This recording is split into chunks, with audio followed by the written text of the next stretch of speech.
Hello there and welcome to another episode of World of Tanks and Ungainly Titan. We're here in Widepark on the Encounter mode and I'm once again in the IS. I have since managed to elite the IS and I've actually moved on to the IS-3, which is even more fun. So this is one of the later battles in the IS. It isn't the last battle that I'm going to show you. I have at least two more, I think, maybe three more battles that I recorded in the IS that I think are worth sharing with you. However, this is one of the later battles and I have, like I said, actually got rid of the tank and moved the crew on to the IS-3. And I must say I have very fond memories of the IS. I think it is a wonderful tank. It is definitely one of the easiest tanks to learn. I won't say that I've mastered this tank because I've yet to get an ace tanker game in it. And I haven't, by the standards of my past, played an awful lot of games in it. Considering I played about 250 games in the IS-3, in the KV-3 and in the KV-4 to get those deleted. The KV-3 being the other Tier 7 Soviet heavy tank. I've only 77 games in the IS, and certainly there was a point where I reckoned that I really didn't feel that I'd gotten to know a tank properly until I had about 200 games in it. So I would have a lot more to learn, I think, about the IS. However, I'm a little impatient and I decided I'm going to move on. We're moving on to the IS-3. And I must say the IS-3 is a lot of fun as well. So, how does it stack out as a Tier 7 heavy tank? Well, I think it's very good. I think it's a little different. It's unlike other heavy tanks. It's not about angling the armor. You actually point it straight up towards the enemy and use jink the tank around to try and spoil their aim on your weak spots. Because if you angle the tank, you actually weaken the armor profile. It is a fun tank though. I probably not as strong as the T-29. I think once you get to know the T-29, it is a stronger tank.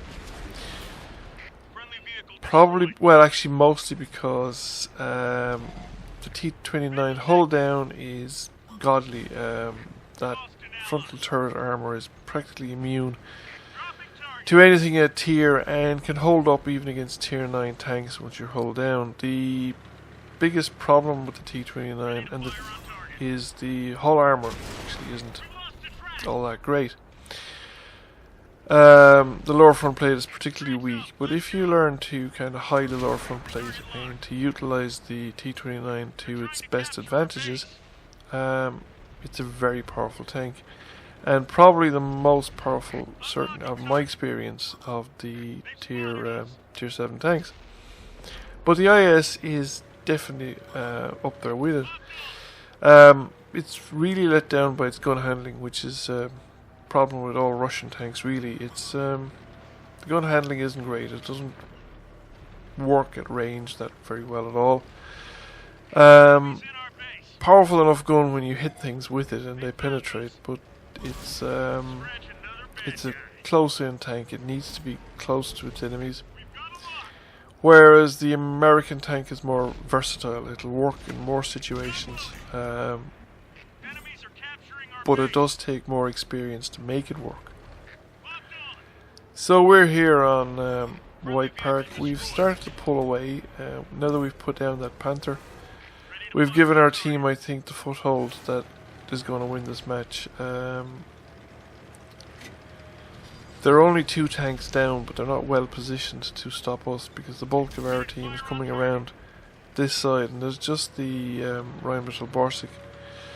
And he's facing against myself and a T-34, and he comes around again for a second round of it. So that's 3 kills. Centre of the map's been held up by this Tiger 1, and we get a nice shot in to the ammo rack, and we detonate the ammo rack, and that's the end of that. So that's 4 kills, and now there is only 1 tank left. So it's the T-29. He's up there, and he doesn't seem to be really paying any attention to the fact that people are closing in, and that they're under his gun depression at this point in time, and he should really get off and prepare for the people coming around to meet him. So yeah. So this game will be wrapped up in a few moments. So yeah, I would definitely recommend anybody wanting to go down the Soviet heavy tank lines that the IS line is every bit as strong as advertised, and I wouldn't worry about talk about power creep and stuff like that. Maybe a tier 10, but certainly the lower tier tanks are still perfectly fun tanks to play with. So we have a first class mastery yet again, 5 destroyed, over 3,500 damage, and we came first by experience in a tier 8 game. So I hope you enjoyed the video. Thank you for watching, and we'll catch you again soon.